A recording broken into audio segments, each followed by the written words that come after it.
So these cops, caught lying, and with their abusive behavior, remained on the street. They did. If it is the feds who are on this, the case could go on for years. What case? This ain't no Pablo Escobar, it's the police. In a war, you need warriors. On the ground, get down on the ground! You have enemies. In a war, civilians get hurt and nobody does anything. In a war, you count the bodies and then you call them victories.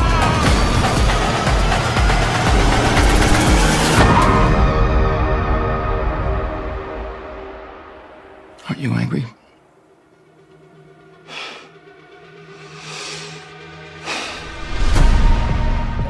Yeah, what's going on, fam? It's your man VACAY-JAYTV, and yes, I'm back with another video. This is for the series finale of We Own This City on HBO, the episode 6 recap. And I can tell you, family, absolutely, I want to first give it up to the executive producers who did The Wire, all the actors and actresses who played their role in this series, this non-fictional series, which was definitely educational. And I thought they did a phenomenal job. So I'm going to break down episode 6, the series finale of We Own This City. So where we start is where we left off. Jenkins is now in the interrogation room. He's talking to his lawyers. Lawyers trying to tell him what to do. He's like, no, I got it. So of course the FBI, the feds, they come in and they're letting him know, hey, listen, this is how it works. The more cooperation you have, guess what? We can make deals for you if it's possible, but we need your cooperation. As long as you give us the cooperation, then we can move forward to see what we can do. And Jenkins comes out and lets him know that he is innocent and that he's not, the person that everybody else is saying that he is. And they're talking about all the robberies, all the corruption and everything. And he's saying, well, I could say somebody else I know did it. And they're asking him, okay, well, why don't you let us know who did it? And he's like, I don't feel like saying anything right now. So they're like, you know what? We're out of here. We're gone. We have no more questions. And Jenkins is like, hey, you got questions for me? So they're talking and letting each other know that Jenkins really is not going to cooperate. He thinks that the other guys are not going to rat on him. He told them not to say anything, but they are singing like birds and singing on each other and also Jenkins. So they talk about Suter because Suter was involved, but he wasn't interrogated. He wasn't questioned.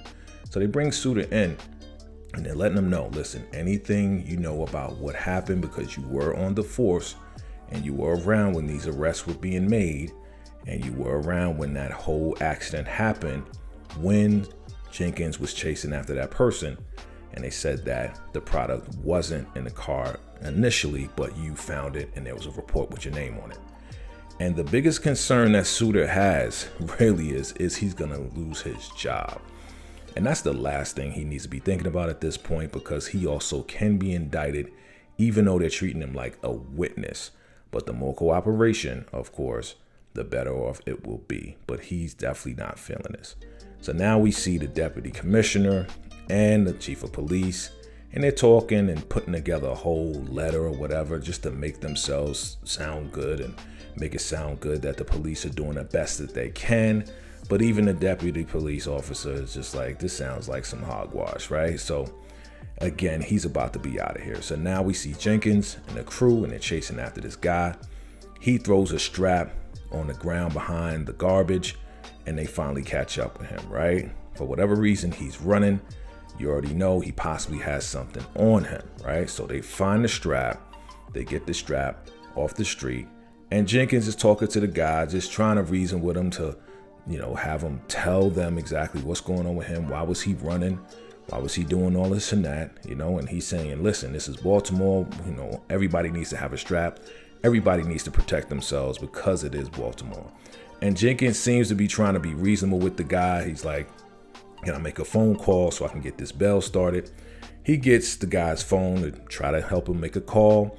And the guy just starts yelling and saying, yo, the police, they put this strap on me and all this and that. And Jenkins is like, listen, man, I'm trying to help you out. Why would you say something like that? The arresting officer, he can get fired. He can get charges for you making false claims like this. We know it was you. So it looks like here Jenkins was really trying to do his job, even though they didn't have probable cause of pulling him over. And of course he's gonna run when he sees the cops coming after him, right? So they're going to take him in. But it looks like Jenkins is trying to, share that, yeah, he basically was trying to do the right thing.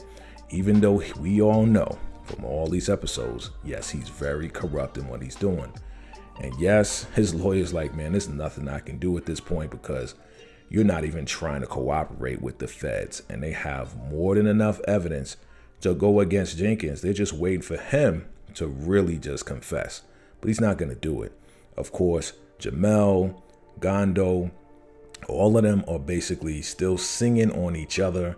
And they're letting them know that, yes, Jenkins is behind it all.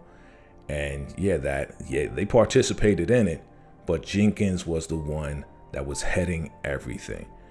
They're really, really going in, just giving all the information that they can so they can get less time. See, they know they're going to get some time, but they want to get as less time as possible, thinking that the more I cooperate, the lesser time they'll get.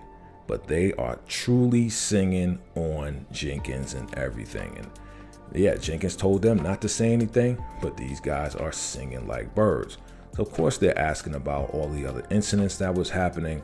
They're asking about, how Jenkins handled it and how they handled it, right?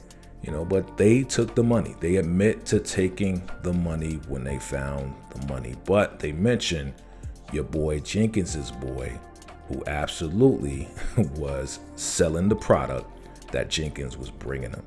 Right, so they go and get him and arrest him, right? And we're seeing now that Jenkins is reminiscing about being in court, about testifying, trying to lock down this case, trying to get charges on whoever they pulled over. But he makes a mistake and says that, yeah, the cops surrounded the car when he shouldn't have said that. So this is probably in his early stages of learning how to work the system, the court system, in order to make him and his squad look good. So he's trying to talk to the prosecutor, trying to reason with him.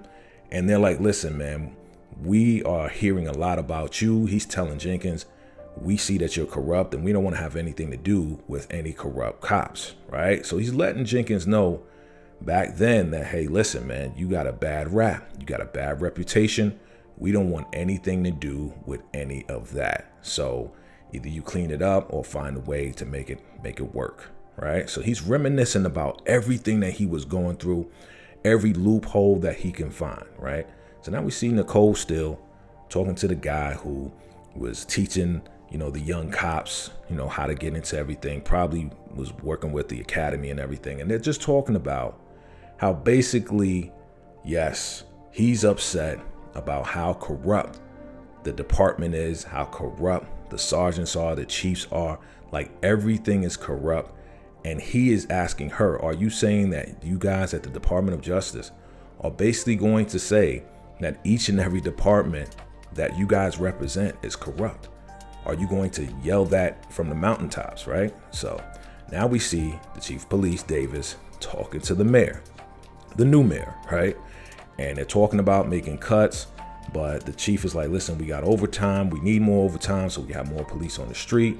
And she's like, listen, you need to find some cuts. You're not going to take away from the schools and the taxes and everything else like that.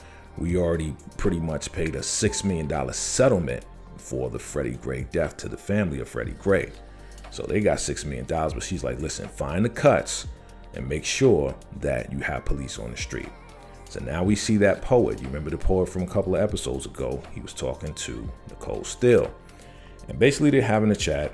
And Torre makes the point. He's like, listen, are you telling me that these guys are pretty much going to rewrite the rules on how they're going to hunt us, right? Now that there's a new administration, so they're changing the rules of how they're going to hunt us down and take us in. Like, how are you guys going to help that? How's the Department of Justice really going to change it? We see Davis here, and Davis is talking to his counterpart saying, hey, listen, we could do everything that we want to do. My time here is going to be up. They're going to basically fire me. He knows he's going to get fired sooner or later, right? Nothing's really going to happen to him because he's not really doing anything. So Jenkins, he's looking out. He wants to get his phone call. He wants to get some type of communication, but he's also reminiscing of how he went and spoke to Ivan. That's the prosecutor, Ivan, the lawyer. and let them know, hey, listen, I'm done, policing, I'm done arresting and everything else like that. This is where we see Jenkins really have some type of conscience where he's trying to bow out. He's trying to get out of it. He's done so much corruption. He's seeing that it's all coming back to like bite him. So this is where he was trying to get out of it. But of course he didn't. So now we see Suter, right? And he's talking to his lawyer. He's talking to, his guy. And the guy's like, listen, if you go through with this, you're going to have to tell the truth, all of the truth. If they ask you if you saw the money, if you saw the products, you can't back out. You have to tell the truth on that stand. So now we see this guy who is the bondsman, that's Jenkins' friend. And he's like, hey, what's going on, feds? Not surprised to see you, but whatever you want to know, I'll let you know. And he basically let them know that Jenkins was his pusher. Jenkins was the provider of the products. And yeah, it was pure profit because they didn't have to buy any. Jenkins basically gave them all the product that he needed to sell the products and make money. And that was the deal that he had with Jenkins. So he ratted on Jenkins. So now we see Nicole Steel. And from what we understand, Nicole Steel is a collective of Department of Justice officers that were really trying to do something to bring down these cops, to make sure that these cops absolutely were definitely being accounted for and definitely taken in and taken down. And a lot of them were facing a lot of backlash, and they were getting discouraged because now the new administration, we're talking about the Trump administration, came in and basically was going to shut down the whole Department of Justice as far as the way they were going about doing things to get the corrupt cops off the street. So now we see your boy Suter, and he right now is just going through it because he knows that eventually he is going to have to take that stand. He's going to have to tell the truth about whether or not he took money or saw them take money, right? So whether he took the money or not doesn't matter. He's going to have to tell the truth on Jenkins and everything that he was involved with. And that definitely it looks like it goes against his moral compass, right? So now we see Shropshire. We haven't seen him in a couple of episodes. And yeah, Fitzpatrick and McDougal run up on Shropshire. And they're like, yeah, nice to meet you. We got a warrant to arrest you and everything else like that. We've been chasing you for the past year and a half. And yeah, now we find product on you as well. He's like, yeah, that's a big mistake. I was holding it for my friend. He's like, yeah, that's too bad for you. He said, listen, you want us to call your fiance to let her know what's going on? He's like, yeah, he's about to give the number.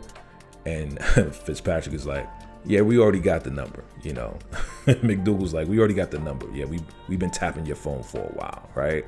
So now they're in a cop car, and yeah, Shropshire's like, hey, listen, you need to just drop all of this, man, because, like, you take the money, take the product, do whatever you need to do, and then go just live happily ever after. That's what this guy, Keith, has done. He's taken the money and he definitely lived happily ever after, whatever.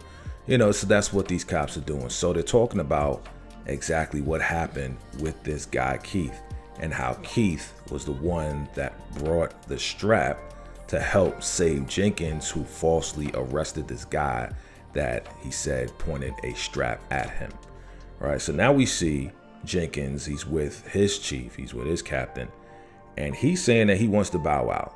Again, showing that he wanted to leave. He wanted to get out of the game. He's done so much. And he's realizing that he's about to get caught. But he's finding a way. He's trying to find a way to get out of the game. And she's just letting him know, like, yo, you're such a decorated officer that you could put in for a transfer if you want, but it's probably not going to go through because you've done so well as far as bringing in straps, as far as the numbers, as far as everything else. So she's reading this article from probably the chief of police. And yeah, they're celebrating how well Jenkins and his crew is doing. So now we see Jenkins talking to Gondo and Jamel, and he's like, listen, man, I'm ready to get out of this thing. Like, this is so crazy. They're talking about I'm a dirty cop and everything else. And that's what was coming back. And they started laughing. They're like, aren't you? Like, aren't we all? Like, we've been doing some things. Like, they know exactly what they're doing. And he's like, man, don't say that. Don't say that. So in his mind, he thinks that he is a good cop because what he's bringing in the straps and he's bringing in the product, but they're still in the money. So, you know, he's definitely frustrated because his rep is not looking too good, but he comes up with this idea and says, hey, listen, just me, you, and Jamel Gondo, we're gonna rob somebody. We're gonna get over $200,000 and it's just gonna be us. I just want it to be us.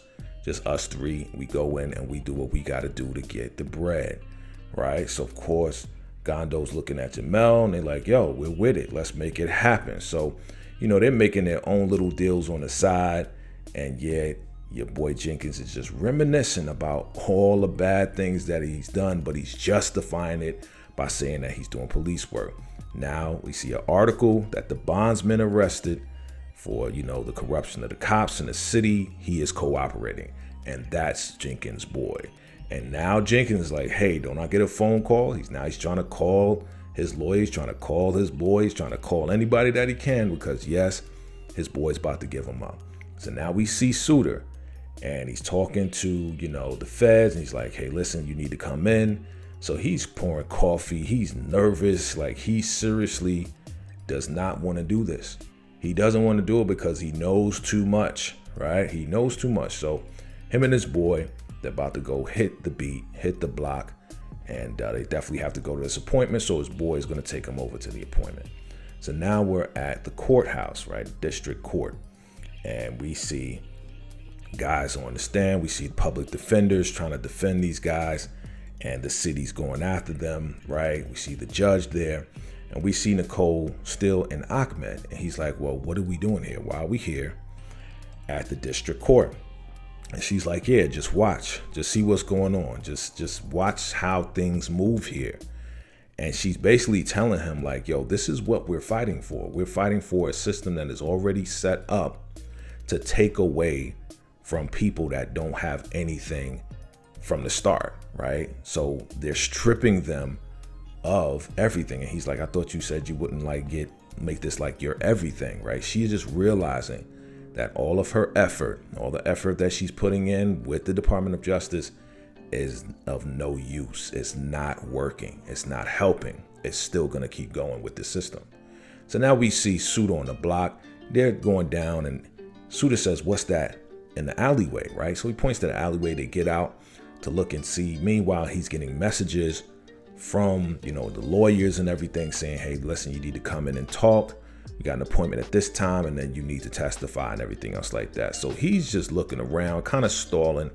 He's like, yo, we're going to come back to the alley to see what happens. So he goes back to his spot. Now he's reminiscent of where he first started. You know, like this was where he first, you know, was on the beat doing his thing. And he's talking to his boy. And the lawyers are like, yo, call us back right away, right? So he's just ignoring these messages. And he's talking to his boy. He's like, yeah, let's go back. He's like, yeah, there's nothing like your first beat, right? And he's reminiscing like something is going to happen. What's going to happen to Suter? What is he going to do? So now we see Nicole Steel. She's packing up. And they're like, yo, why are you resigning? What's going on? You know, he's like, you know, what are you telling me? And she walks over and she says, it's your turn, mother. I mean, it's so hilarious. You know, she basically is like, yo, there's nothing else that I can do. She's done. She's tired. She's been fighting for all this time. And now the Trump administration is in the office and there's nothing. She feels like there's nothing else that can be done. So Suter goes to the alleyway. He says that he saw some guy, tells his boy to go down the block, see if he comes around the building. And he's standing there. He's looking around. He's standing behind this van. And it looks like he's going to do something crazy, right? Suter is going to do something wild. He's looking at his boy. He's bending down, breathing all heavy because Suter is about to do something crazy, right? There's no guy out there. There's no guy running around or whatever, right? So Suter runs to the alleyway and says, freeze, boom, 3 shots go off. Boom, his partner comes around the block and sees Suter lying there with his leg wiggling, right? He got shot somehow, some way. His boy is like, you know, freeze, and he doesn't see anybody. He goes to the corner, calls it in, right? Officer down. And now we see Keith. Well, I mean, I tell you. And they're like, Keith, why would you risk your entire career? Why would you risk everything for Jenkins, right? And he's like, well, you know, growing up, it was kind of hard. And my brothers, we kind of stuck together. That's how we kind of made it through. And I consider each and every person in the police department as my brother. And Jenkins needed a favor, and I did a favor for him. And yeah, it was a terrible favor, right? So he's about to go down too. So now we see your boy Suter. He is on the ground. His partner's giving him, resuscitation, like trying to, get his heart up and keep his heart up. And they're like, we're not waiting for the ambulance. Let's get him up. And look at your boy Suter, man. Suter is on. He's pretty much done. Like he's done. It's a wrap for Suter. And we see that the chief of police is like, yo, what happened? What happened? Trying to get the story from his boy, but his boy didn't see anything, right? His boy didn't see anything. So now they get the call. The feds get the call that, yeah, Suter, he was shot and it's not looking good. And we see right here that an independent review of the death of Sean Suter concluded that he basically took his own life. He staged his own death. And we see that he pretty much was about to do that because he had to testify and tell the truth. And he was probably going to go down too. So now we see Jenkins. He has his time on the stand, apologizing, saying that he's still innocent and everything else like that. And they're just looking at him like, bro, like, seriously, are you seriously still trying to apologize and still saying it wasn't you and that it was other guys? And, he was the head of the task force. Like, he was pleading on the stand, pleading with the judge. And yeah, nah, it's not happening, right? Like, they have too much evidence on him for him to get away. And yeah, for the first time, the cops don't get away. And he's looking back at his wife. She's like, I love you and everything else, but it's a little too late for all of that. So what happens is that, yeah, your boy Jenkins gets 25 years in federal prison, right? So now we see Davis, and he's on his way out. He's talking to the cops, and then we see Jamel, and Jamel, he's getting locked up for a certain amount of years. And then we see back to Davis, and he's talking about everything. And yeah, we see Gondo, and Gondo's getting sent up. He's going to be sentenced for a certain amount of years. And this guy is just blaming what happened before, the administration before, and not taking any responsibility for anything. And yeah, we see Ward, and we see this other guy here. Yeah, Hendricks.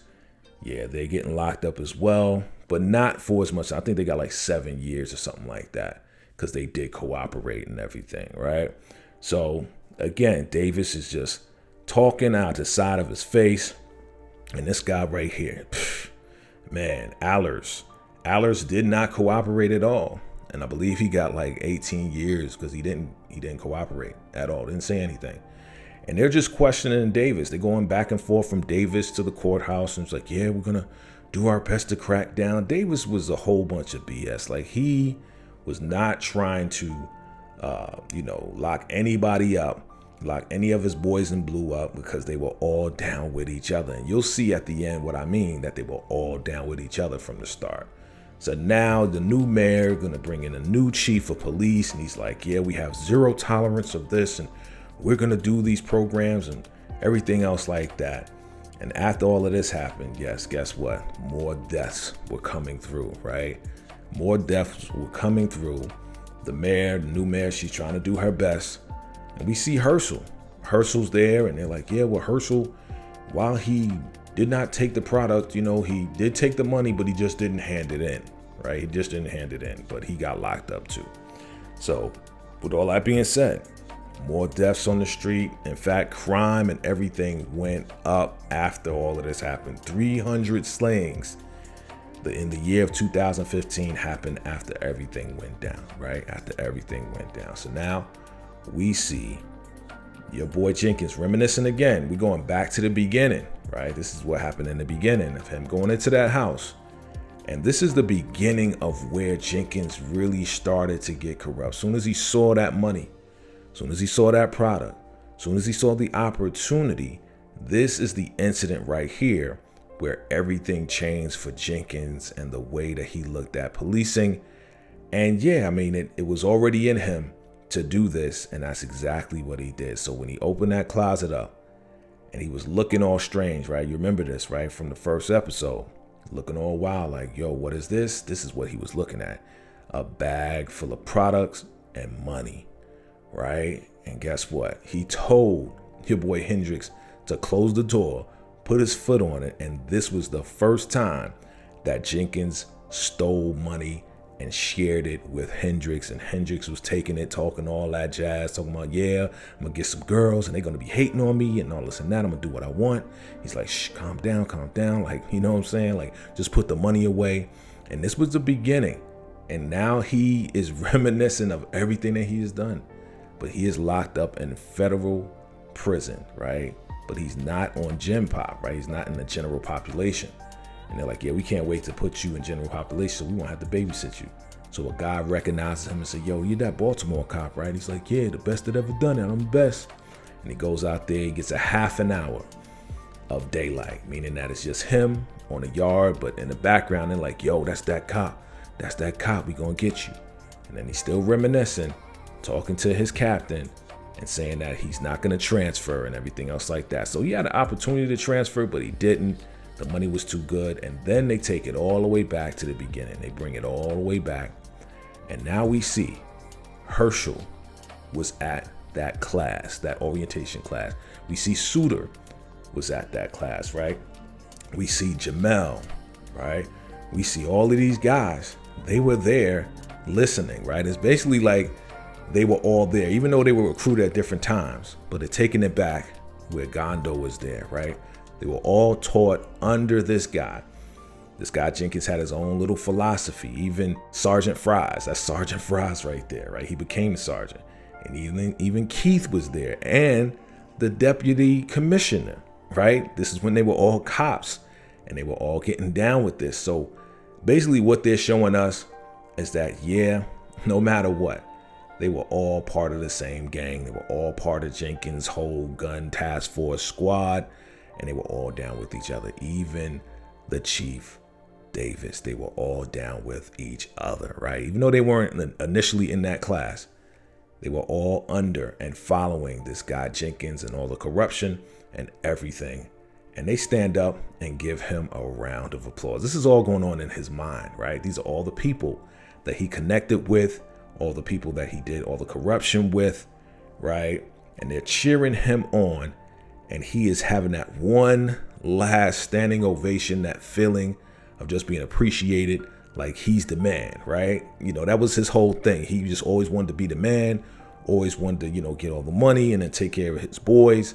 And yeah, they're just clapping and cheering him on and everything. And he's, of course, being who he is, right? He goes in there, he's jumping up and down. He's like, yeah, yelling and screaming while they're clapping for him. And that feeling right there is what he always wanted, but it's all in his mind now. Because Wayne Jenkins is now locked up for 25 years for everything that he's done, even though in his mind, he thought that he was doing the right thing. So that is the recap of episode 6, the series finale of We Own This City Again. A very, very solid series. I want to thank again HBO. I want to thank, the executive producers, all the actors. You guys did an amazing job, and salute to you guys for bringing the story to all of us and everybody around the world. I hope everybody has learned something from this. I know I did. Definitely drop your comments below. Let me know your thoughts, your theories on this, and absolutely, I appreciate you all for watching. Hey, if you're new to the channel, go ahead and hit that subscribe button. Do me a favor, smash that like button. And absolutely, if you enjoyed this video, definitely watch this next one. Salute.